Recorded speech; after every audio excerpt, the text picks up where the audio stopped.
What springs to mind when the Crusades are mentioned? For most of you, probably those who only know about them from computer games and Hollywood blockbusters, the image that springs to mind is surely of some kind of noble warriors of Christ, brave knights from Western Europe in shining armor, proudly wearing crosses on their tunics with righteous fury in their eyes, heading east to reclaim the Holy Land from some damned pagans. The Saracens, the motto "God is with us" is firmly, oh so firmly associated with them, right? But what if we look at this era from a completely different angle? What if most of these famed knights weren't holy warriors at all, but nothing but real-life bandits, cutthroats, and cunning adventurers, who saw this sacred campaign as theirs, their chance to seize lands, grab titles, and hoard untold riches? And what if the Pope himself, that gray eminence, in calling upon the feudal lords to march on Jerusalem, was primarily pursuing his own elevation, and the strengthening of his boundless power over the entire Catholic world? Let's try to dig deeper into these dirty histories, and perhaps debunk those sugar-coated myths about the host of Christ that modern mass culture so diligently pounds into our heads. Ready for the real story? Broadly speaking, in the Middle Ages, the Crusades weren't just some random military campaigns, but full-blown campaigns of conquest by Western European Catholic feudal lords, and they weren't directed only against Muslims, as is commonly believed. Oh no, they marched with the same fervor against pagans, against heretics, and, what will shock many, even against the Orthodox Christians. Remember our Novgorodan Prince Alexander Nevsky? As it happens, he fought against the Swedes, who had effectively declared a crusade against heretics in the Baltics and other lands to the east, and the bloody marathon of fighting against the Arabs on the Iberian Peninsula, from the 9th to 15th centuries, known as the Reconquista, also took place under the banner of the Crusades. This also includes the military campaigns of the infamous Teutonic Order against the Baltic and Finnish pagans, an absolute bloodbath, and the fight against heretical movements like the Cathars and Hussites. That's a whole other horrific story. All these military ventures were initiated and fully supported by the Roman Catholic Church, and naturally declared sacred, since their fundamental goal was to establish the true Christian faith of the Latin, i.e. Catholic, model in all lands. So much for Holy War. It was just a cover for expansion. In a narrower sense, the Crusades usually refer to those well-publicized military campaigns that took place from 1096 to 1272 in what is now Palestine. There, yes, the stated goal was the recapture of the central Christian holy sites, and primarily the Holy Sepulchre in Jerusalem. But don't get teary-eyed just yet. The situation in the Middle East on the eve of the First Crusade was, to put it mildly, extremely tense. Although Jerusalem and all of Palestine had been conquered by the Arabs back in the 7th century, the first Arab rulers showed, well, let's say, relative tolerance towards local Christians, pilgrims, and holy sites. These were not the fanatic crusaders. However, with the invasion of the Seljuk Turkic tribe into the Middle East in the 11th century, the situation changed drastically. These new masters who captured Jerusalem in 1071, unlike their predecessors, made life for Christians intolerable. They burned cities and settlements, plundered and killed pilgrims, destroyed and desecrated Christian relics. Monks and priests were subjected to particularly cruel abuse. Just listen to this. The Patriarch of Jerusalem, get this, he was dragged by the beard, hauled through the streets, and thrown into prison without cause. They treated him, and I quote, like the most useless and leprous slave. There you have it. The Seljuks, whom the Crusaders would soon christen Saracens, didn't stop there, and began advancing on the weakening Byzantine Empire in Asia Minor. Overall, Byzantium was in a really difficult position then, fighting wars on several fronts at once. Besides fighting the Seljuks in the east, the Greek lands were suffering from constant attacks by the Normans from Sicily. Now those were truly unexpected, and the empire's northern borders were being devastated by raids from the Cuman and Pecheneг steppe tribes, well known to our ancestors on the Rus lands. After the fall of the key city of Antioch, the Byzantine Emperor Alexios I Komnenos, in desperation, appealed for help to the entire Christian world. And that's where things get really interesting. Despite the generally strained relations and long-standing conflict between Constantinople and Rome, the Orthodox and Catholics were ready for unification, at least at that moment. But to be brutally honest, Pope Urban II, being by nature a cunning opportunist, decided to seize this moment to achieve two key goals at once. Firstly, to finally reclaim the Holy Sepulchre from the Muslims after 4 centuries of their rule, and secondly, and this is the main point, to spread his own influence over the Orthodox part of Europe. Thus, the Pope could become the leader not only of the Catholic but of the entire Christian world. Gaining absolute, unquestionable authority, who could resist? Under these circumstances, in 1095, in the city of Clermont in southern France, at a church council that gathered the cream of European Catholic clergy, Pope Urban II delivered his skillful, fiery sermon, urging all of Christian Europe not just to liberate Jerusalem, but to unleash them upon the Muslim heretics, and reclaim the Holy Sepulchre of Lord Jesus Christ. The game was on. In human history, sometimes a situation arises where a multitude of seemingly unrelated circumstances intertwine into a truly devilish tangle of contradictions, which inevitably leads to a powerful social explosion.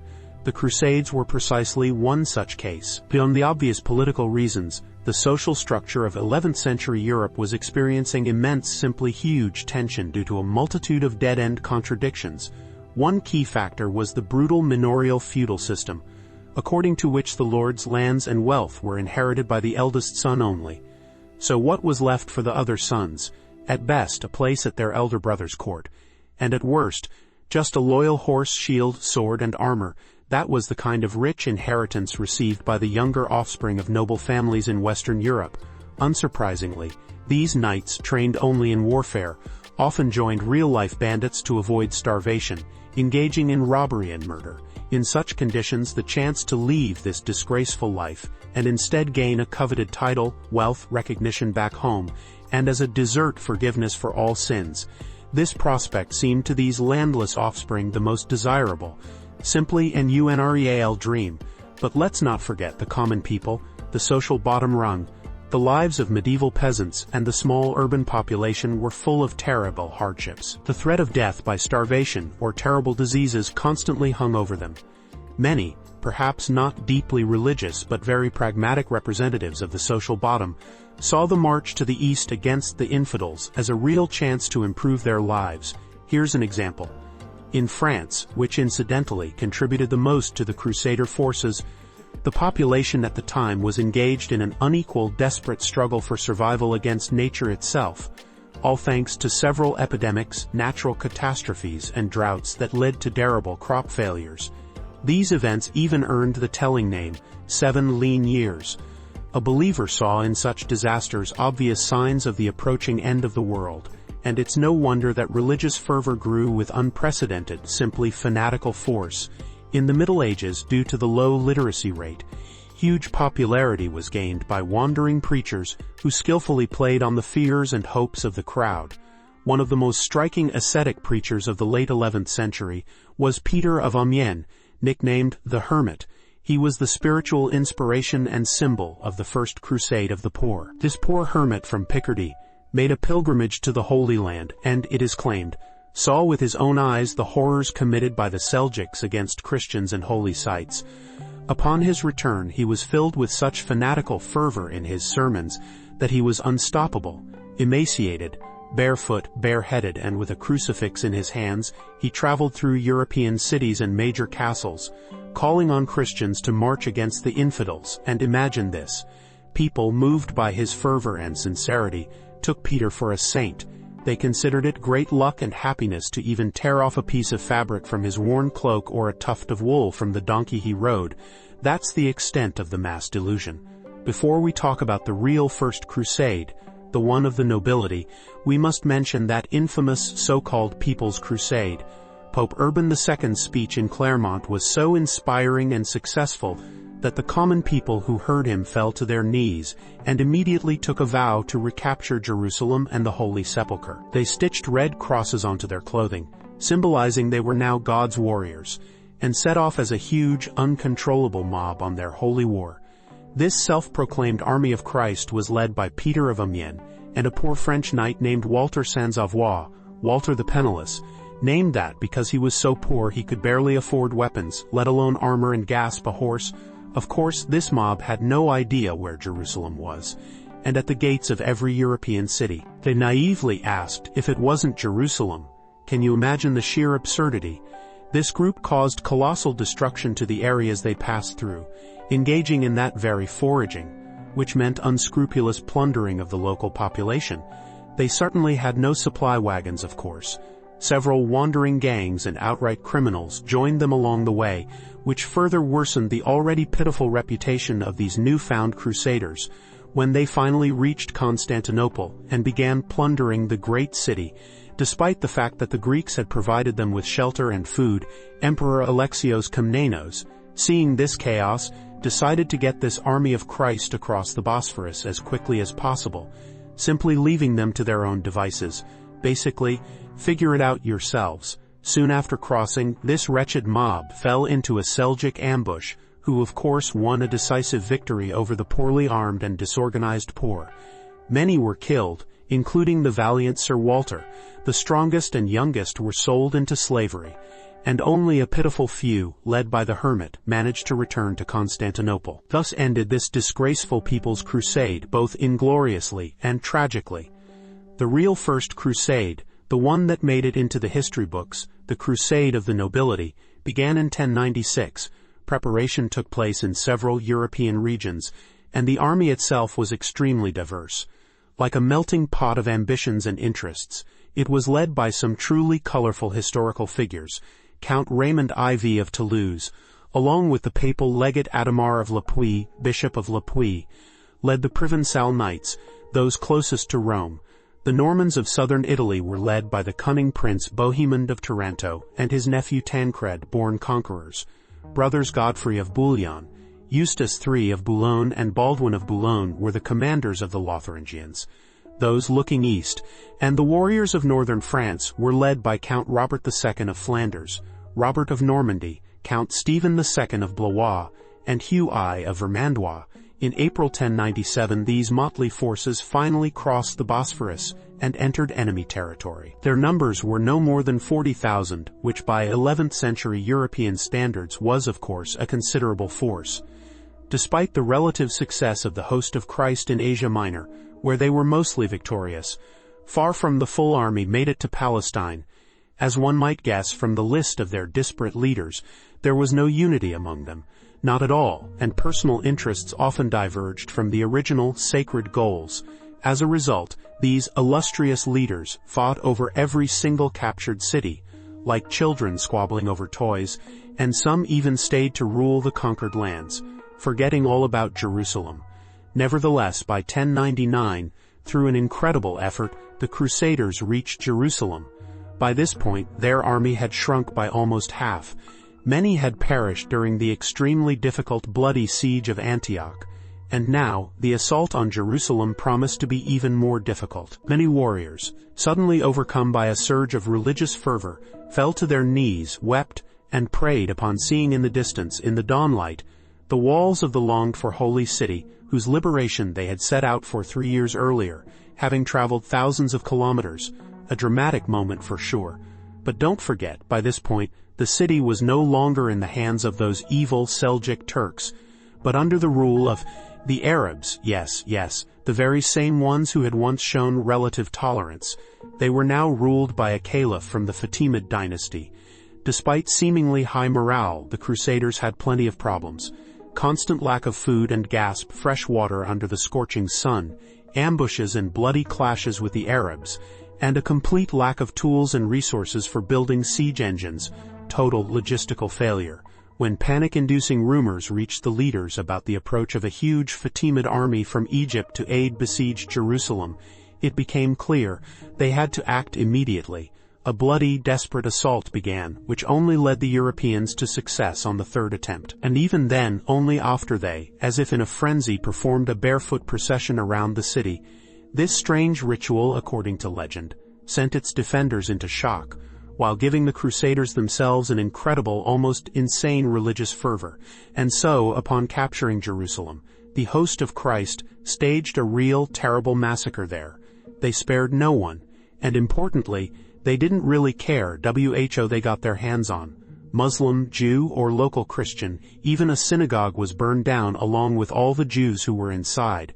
Historians, those boring academics, estimate the number killed by these holy warriors at roughly 10,000 people, and that, just for a moment, was comparable to the population of a fairly large European city of that time. So, Jerusalem was taken. The Holy Sepulchre recaptured, at the cost of thousands of lives. What do these warriors of Christ do next after such a righteous deed? Well, next, of course, they start dividing the spoils. The leaders of the First Crusade created 4 entire states on the conquered lands, located in the territory of modern Palestine and Syria. The highest ranking was, of course, the Kingdom of Jerusalem, led by Godfrey of Bouillon. He, incidentally, made a rather populist gesture by refusing the title of king in the city where Christ was crowned with thorns, accepting the more humble title of defender of the Holy Sepulchre. Ranking next were the county of Edessa, founded in 1098 by Baldwin I of Boulogne, Godfrey's brother, the Principality of Antioch under the command of the cunning Bohemond I of Taranto, and finally the county of Tripoli, established by Count Raymond IV of Toulouse, another one of the expedition's leaders. This region of states came to be called by the French name Outremer or the Latin East, and this is where the most interesting part begins. Trade between the Christian West and the East suddenly boomed. It's noteworthy that the Crusaders captured exactly the territory in the Middle East, through which, pay attention, all trade with China and India passed, and goods from these countries in those times, before the discovery of the sea route to Asia, were worth their weight in gold, pure, golden, coveted gold. Coincidence? Highly unlikely, although we certainly have no direct ironclad proof that the Crusaders actively aimed to seize the most desirable, most profitable stretch of the Great Silk Road. Officially, it was precisely during this period that those famous knightly orders emerged. The most well-known of them were the Knights of the Temple, or Templars, and the Order of the Hospitallers, or Johannites. Oh, the incredible history of these orders, bordering on mysticism and outright conspiracy, definitely deserves a separate shocking episode. Here it's only worth noting that the monks of these orders, who were simultaneously excellent warriors and religious fanatics, represented a formidable, unwavering support for these young Crusader states, which, incidentally, were surrounded by Arab countries and constantly suffered from a shortage of recruits. Pretty convenient, huh? After the end of the First Crusade, the discord among Muslim states suddenly began to subside. The most far-sighted rulers started to understand that not just a bunch of pilgrims had arrived in the East, but a true, formidable force, and they began to consolidate through local military campaigns or, oh, the horror, alliances, and the results weren't long in coming. Already in 1144, the emir of Mosul, Imad ad-Din Zengi, besieged and captured Edessa, the first sign of impending losses. In response to the loss of the city, which evidently struck a heavy blow to their pride and commercial interests, Europe announced a second crusade. This campaign didn't receive the same detailed, heroic coverage in historical chronicles as the first. And no wonder. In short, the main figures were 2 monarchs, Emperor Conrad III of the Holy Roman Empire and King Louis VII of France. And you know what? Conrad III suffered a crushing defeat pretty quickly at the hands of the Saracens, and despite some feeble attempts to take Damascus, he ingloriously returned to Europe as early as 1148. Louis was also, by and large, plagued by nothing but failures. Incidentally, it's interesting that the French even entered into a temporary alliance with the Assassins, yes, those guys whose small state was effectively an enclave within Crusader territories. The history of the Assassins, this mysterious order of assassin fanatics, which, incidentally, inspired the creators of famous gaming franchises, while far from gaming reality, is no less gripping and bloody in its historical embodiment. But back to the Crusade. The Saracen victory at Inab put a final fat period on this entire unsuccessful European military campaign. Edessa was lost forever. Thus the Second Crusade, which began with even greater fanfare and pomp than the first, ended in complete failure, and most dangerously planted a well-founded idea in the minds of the Muslims that all of Palestine could be liberated from these insolent infidels. The next 4 decades proved extremely difficult for these newfound Crusader states. They were in a tight ring of enemies, and the Byzantine Emperor Manuel I, meanwhile, suffered a terrible, humiliating defeat by the Seljuks at Myriokephalon. Another nail in Byzantium's coffin. At the same time, an important figure in the Arab world died. The commander Asad ad-Din Shirkuh, who held the position of vizier of Muslim Egypt, and his title and duties passed to his nephew, that very Saladin, known to Europeans simply as Saladin. Without delving into the complex, intricate political structure of medieval Muslim states, one can confidently say that by 1174, this ambitious commander had subjugated Damascus, the Muslim part of Syria and Mesopotamia, and took the title of Sultan. A new star had appeared in the east. At the same time, the king of Jerusalem was Baldwin IV, known as the leper, due to a dreadful disease that struck him at an early age. Despite his illness, Baldwin earned a reputation as a rather wise ruler, striving for peace with his neighbors. Although at the age of only 16, he managed to inflict a defeat upon the great Saladin himself at the Battle of Montgizzard in 1177. Under Baldwin IV, a precarious yet still existing balance was established between Christian and Muslim states in the Middle East, and Baldwin and Saladin, strangely enough, tried to avoid open conflicts. This absolutely could not be said about two influential but extremely dangerous Jerusalem barons, Guy of Lusignan and Reynold of Châtillon. These grey eminences, who played a fatal role in the fate of the Kingdom of Jerusalem, knowing full well the ailing king's impending death, actively schemed at court, weaving their dirty webs. In 1185, King Baldwin, alas, passed away. And what happened? Guy of Lusignan, this scoundrel, married the deceased king's sister, Sibylla, and upon gaining power, immediately granted full protection to his buddy, Reynold of Châtillon, and he, in turn, feeling complete impunity, started openly provoking Saladin into war. He plunders Arab caravans, slaughters Muslims in controlled territories, and after one of these audacious attacks, in whose caravan, by the way, Saladin's own sister was traveling, a full-scale bloody war erupts. And what do you think?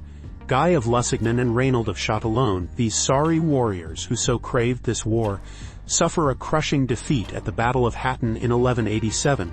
It was a complete rout. Even the fanatical, desperate charge of the Templar cavalry doesn't save the situation.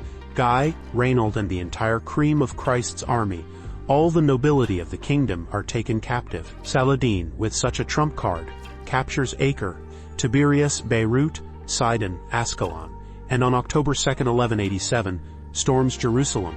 It should be noted that by this point there was practically no one left to defend the Holy City. Nevertheless, the assault cost the Sultan's army quite heavy casualties, and here lies a shocking contrast. Unlike the brutal capture of Jerusalem by the Crusaders 88 years earlier, Saladin showed astonishing, almost unfathomable magnanimity. He allowed all Christians to leave the city, and crucially, he did not stage a mass slaughter. Feel the difference. After Saladin's campaign, the Crusaders were left with only pathetic remnants of their holdings, Tripoli, Antioch, and Tyre, which was bravely defended by the staunch Conrad of Montferrat. The Egyptian Sultan's successes, of course, caused great outrage in Europe. How could this be? We, the holy warriors, were routed. Well, naturally, the fiery, inciting rhetoric of the Templars and churchmen led to the organization of the Third Crusade. By the time it began, it seemed this crusade would be the most grandiose and victorious of all. After all, it was led by three rulers at once, three of Europe's most powerful monarchs, which is why it received the proud name Crusade of Kings. Emperor Frederick I Barbarossa of the Holy Roman Empire, King Philip II Augustus of France, and the legendary King Richard I, the Lionheart of England. Who could possibly stop men like that? First, the fleets of the Italians set sail. Lombards, Tuscans, Genoese, driven of course primarily by a thirst for profit. Next, set out Emperor Frederick himself, who wielded huge authority. He marched overland with an army huge by European standards, but some absurd, utterly laughable accident intervened. After covering most of the distance while crossing the Taurus Mountains in Asia Minor, this great emperor drowned in some river called Salef. What an ignominious end! Part of his army, having lost their leader, returned to Germany. Many simply perished, and some, the most tenacious, reached Acre and joined other Crusader forces. In 1191, Kings Philip II Augustus and Richard I finally arrived in the Holy Land. Incidentally, on his way to Palestine, Richard, while he was at it, defeated the ruler of Cyprus, and the island of Cyprus fell under European control. It, incidentally, remained the last Crusader stronghold in the East right up until the end of the 15th century. They captured an island, not Jerusalem. Not bad either, huh? Upon arrival, the Crusaders began a long, grueling siege of Acre, which of course was complicated by constant squabbles and bickering between the English and French kings. They just couldn't stand each other, as well as the intrigues of that very same guy of Lusignan, who somehow managed to get released from Saladin's captivity and arrived in the Christian camp to stir up trouble again. Finally, on July 12, 1191, Acre fell, after nearly 2 years of a heroic siege.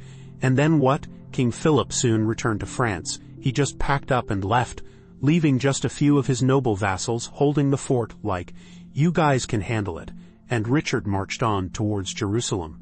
In 1192, the Crusaders managed to secure a rare victory, defeating Saladin at Arsef, and the English king occupied the small port city of Jaffa, which provided a decent bridgehead for an advance on Jerusalem. But Christ's army was severely weakened by lack of water and supplies, and suffered losses from constant skirmishes with the Muslims. And what does Richard the Lionheart do? This valiant hero?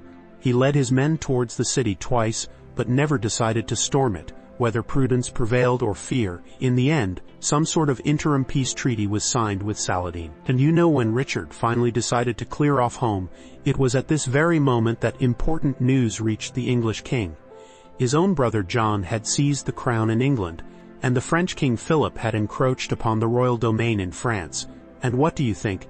Spitting on all sacred goals, Richard sailed off at the earliest opportunity to restore his own power. So there you have it. The result of the Third Crusade was meager. Jerusalem was not reclaimed, nor were extensive territories in Palestine.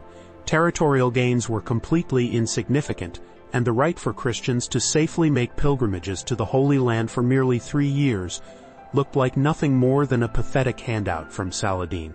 They were saved from complete annihilation essentially only by Saladin's own death in 1193 and the subsequent struggle for power among the Arab states. Now that was a truly miraculous salvation. And now we come to the Fourth Crusade, the one that finally, irrevocably shifted the nature of these military campaigns from some sort of spiritual religious plane to a purely political and commercial one. In fact, this time, the Crusaders didn't even make it to the Holy Land. They managed to stir up a conflict right there in Europe. In 1201, Pope Innocent III announced a new crusade. The role of fiery preacher was taken by the priest Fulk of Neuilly, and many noble lords such as Theobald III of Champagne, Louis I of Blois, and Simon IV de Montfort pompously answered the call. However, just like with the First Crusade, big politics immediately intervened, and very big money. In the summer of 1201, a Byzantine prince, Alexios, popped up out of nowhere in Italy. His father, the former emperor of Byzantium, Isaac II, had been blinded and deposed in 1196, and the throne was seized by his own brother and, accordingly, Alexios's uncle, also named Alexios, this time the third. The prince, thirsting for revenge and power, asked the Pope and his closest allies for help in the fight against this usurper. And do you know who became one of Alexios's key allies? Venice, or more precisely, its cunning doge Enrico Dandolo, who immediately promised the Crusaders a generous reward for their help. The Venetian Republic, whose prosperity depended entirely on its commercial power, had actively rivaled Byzantium since the 12th century for control over Mediterranean trade routes, and real military conflicts had erupted between them more than once. See which way the wind is blowing. Thus, in November 1202, to pay the Venetians for transport, the Crusaders, these holy warriors, first thing they did was storm and sack the Croatian city of Zara, Croatian, a city of Christians. Doesn't that strike you as wild? And in 1203, like pirates, they landed on the shore of the Bosphorus and began to attack Constantinople. In the end, the usurper Alexios III, getting cold feet, fled. The old blinded Isaac II was restored to the throne and Prince Alexios became his co-ruler. But pretty quickly these same warriors of Christ realized that the prince simply was not able to fulfill his generous promises of payment, and what did they do? The Crusaders swiftly overthrew the recently enthroned father and son and appointed a ruler loyal to them, Alexios V Murtzouphlis. This new puppet ruler immediately slapped the country with huge taxes, first and foremost the Greek Church, all to pay off their old friends, the Crusaders. Nevertheless, the riots and resistance that erupted led to a full-blown war between the Franks and the supporters of the local dynasty. In the end, in 1204, this very same army of Christ captured and, oh the horror, sacked Constantinople. Europe's richest, largest Christian city fell under the blows of their own brothers in faith, and on the ruins of Byzantium. They founded a new state under the cynical name of the Latin Empire, headed, of course, by Catholic elites. Byzantium itself, this bastion of orthodoxy, splintered into many small warring states, and although the empire would be restored under the rule of a Greek dynasty half a century later, it would never again achieve its former glory. This Fourth Crusade, which transformed from a path to the Holy Sepulchre into a purely Venetian commercial enterprise, leading to the unprecedented sacking of Constantinople by the Latins, finally signaled the deep, irreversible crisis of the entire Crusader movement. The outcome of this shameful crusade was the final, insurmountable schism between Western and Byzantine Christianity. No wonder many historians call the Fourth Crusade cursed. After all, the Crusaders, who vowed to return the Holy Land to the fold of Christianity, turned into dishonorable mercenaries, hunting only for easy gain. After sacking Europe's richest and largest city, they did not make for Jerusalem. They simply established themselves within the Byzantine Empire, carving out their own state with its capital in Constantinople. The very same Latin Empire. Later on, the Pope, almost by inertia, declared another six crusades to the Holy Land. But none of them had the same scope, the same fanatical energy, or even, it seems, the same clear goal. And the goal of capturing the Holy Sepulchre was still never achieved. There was even a completely heartbreaking episode, the Children's Crusade, in which a mob of underage kids set out, without weapons, without money, without understanding. Half of them died along the way, without even reaching the Mediterranean Sea, and the remaining half was simply sold into slavery. Some believe that this was a cynical provocation by slave traders. Talk about a holy mission. By the end of the 13th century, Christians had finally lost Acre and all their remaining holdings in the Holy Land. Only Cyprus, captured by Richard, remained for a long time the last stronghold of these warriors of Christ. In European historiography, there is a widespread belief that the Crusades brought about nothing good, that it was a mad, bloody enterprise that cost countless lives on both sides, civilians and soldiers alike. To this, we can safely add the catastrophic weakening of Byzantium, which undoubtedly accelerated its subsequent fall to the Ottomans' total disaster, no matter how you look at it. But in fairness, it's worth considering some, well, let's say, positive or at least objective consequences of these campaigns. For the medieval states of Western Europe, the Crusades had without a doubt a massive impact on their cultural, political, and social structures. Christians, surprisingly enough, borrowed a multitude of everyday items, habits, and even inventions from the Arabs. For instance, the familiar image of the European windmill would never have appeared in Europe without the help of the Arabs, who, incidentally, were its inventors. Before this, Europeans only used water-powered or muscle-powered mechanisms. Words like customs, admiral, and talisman, by the way, have Arabic roots, which indicates not just the borrowing of words, but the very objects and concepts they represent. The influence of the Arabs was strongly felt in architecture too. Europeans started widely using horseshoe and complex arches, characteristic of the Caliphate, and flat roofs. The Crusades provided a massive boost to the development of geography. The West became acquainted with many countries little known to them, including in Central Asia. Thanks to the Arabs, Christians, astonishingly, rediscovered the works of ancient thinkers such as Aristotle and Herodotus, and gained significant knowledge of history.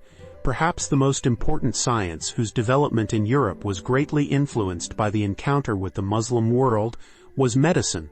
basic knowledge of hygiene and treatment for common medieval diseases, linked to poor sanitation, helped Europe make serious strides in combating constant plagues and epidemics, which ultimately led to a virtually constant and uninterrupted population growth. Now that's an undeniable plus. Incredible, simply incredible scales by the standards of the preceding Dark Ages were achieved by navigation and maritime trade. Crusaders mainly reached the Holy Land by sea, and trade between Western and Eastern Christian states was conducted along this same route. The supremacy of the Italian maritime powers, Venice, Genoa, Pisa, in Mediterranean trade was finally solidified. This, naturally, was aided by that very weakening of Byzantium's position, which they had so successfully plundered.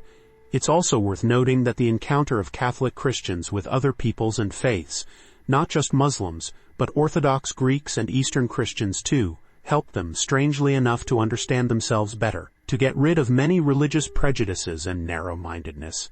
European thought, until then confined within the grip of the Catholic Church, finally began to spread its wings and recognize the unprecedented diversity of worldly interests, distant, unknown, but now perfectly real.